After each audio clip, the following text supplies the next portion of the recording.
I'm pleased to call the subcommittee to order for our hearing entitled The International Cooperation to Modernize Financial Regulation.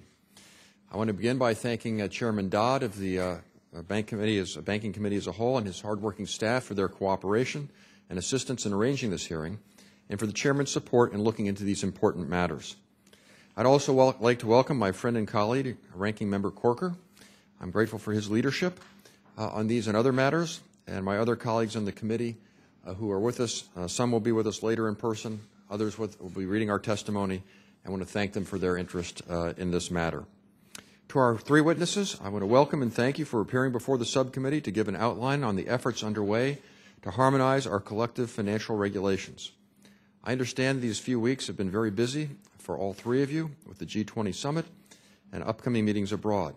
I appreciate your rearranging your schedules and your overseas travel to be with us here today. Once again, thank you for your consideration. Our panel today consists of our country's leading representatives and experts on international economic and financial affairs. So I look forward to our upcoming dialogue. But first, I'd like to go over why we are here today and why the international element of our financial regulatory overhaul is critical to our global economic recovery. 1 year ago, our country experienced a financial crisis, fueled by home foreclosures and institutional failure.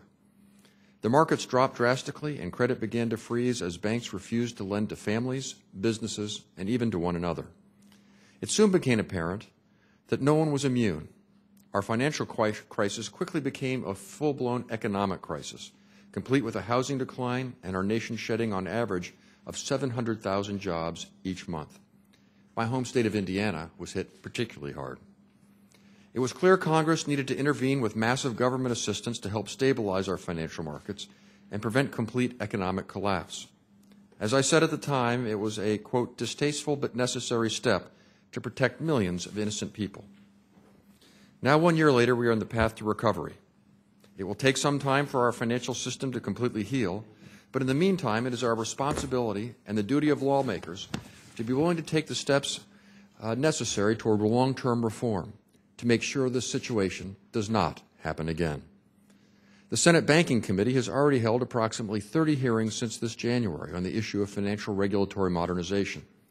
It would be challenging enough to reform our regulatory scheme here in the United States and ignore the efforts internationally, but that would neglect our economic reality. We live in an interconnected global economy, and as we've seen, that means interconnected global problems. Vulnerabilities and gaps in financial markets abroad can impact us here substantially at home. Any reform or rules we enact here, at some level, should be matched or harmonized abroad to ensure capital does not gravitate to the lowest common denominator. We sometimes refer to that as regulatory arbitrage.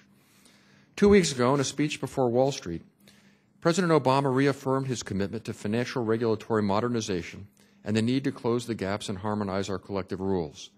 He stressed that the United States needs to play a leadership role in lifting our global regulatory standards to ensure there is a global race to the top. This is necessary to, number one, prevent the regulatory arbitrage I just mentioned that puts our entire financial system at risk, and number two, make sure we remain competitive with other nations. In light of that commitment, we are moving forward with today's hearing to show our support for this critical component of regulatory reform. Today, we will hear from our three witnesses on the work that is underway to coordinate our regulatory structures. We have already laid the foundation to begin this process.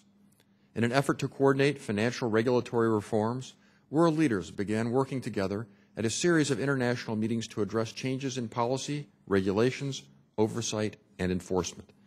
The first was in November of 2008 here in Washington, D.C.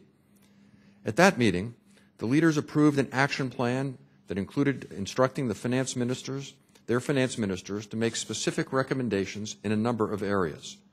Some of the most important included avoiding regulatory policies that exacerbate ups and downs of the business cycle, reviewing incentives for risk-taking and innovation reflected in executive compensation practices, and strengthening the regulatory scheme for credit derivatives and reducing their systemic risk. The G20's next meeting was in April 2009 in London. There, the leaders focused on the issues of coordination and oversight of the international financial system with the creation of the Financial Stability Board. The Financial Stability Board is an extension of a previous international organization, the Financial Stability Forum, with an expanded membership to include all G20 countries, Spain, and the European Commission. Our three witnesses today are the United States' representatives to the Financial Stability Board, and I look forward to hearing their thoughts on this reinvented organization and how effective it will be in enacting change. Leaders at the London Summit also agreed to work on cross-border cooperation, closer regulation of banks, hedge funds, and credit rating agencies, and a crackdown on tax havens, all important issues. Lastly, the United States asserted our leadership in these international economic issues by hosting the Pittsburgh Summit just last week. I'm particularly interested in hearing from our witnesses on what was accomplished at the G20 Summit in Pittsburgh on the international harmonization aspects of regulatory reform. Specifically, we'd like to know the U.S. goals of the summit, if the objectives were accomplished, the roles played by the respective governmental witnesses, and the status of any proposals presented by the Financial Stability Board. The conventional wisdom on international coordination is that at summits, countries talk globally, but afterwards act only locally. This hearing and the oversight of our subcommittee will conduct on this issue throughout this lengthy process is one way to ensure that the momentum is not lost. However, the work is not completely laid at the feet of the administration and our international standard-setting entities. Congress has some responsibility in this debate as well. The biggest question for Congress is how much our regulatory modernization should be harmonized with international norms and standards, and what we should do when there are conflicts on proposals that may not be consistent with U.S. interests or what Congress prefers. These are difficult questions, but I trust that my colleagues here in the Senate and the witnesses sitting before us today are willing to put in the work to make sure that we make the right decisions and get something done. Let me close by reiterating how critical these efforts are to our global economic recovery and future success. Last year, as Congress passed the Economic Emergency Stabilization Act, popularly known as TARP, I said, quote, "I'm not a cynic, but I am a skeptic about the way Washington can work in times like these. Congress will act in a moment of crisis, but once it is abated, the sense of urgency will dissipate. The forces of reform will not have the energy that they have today.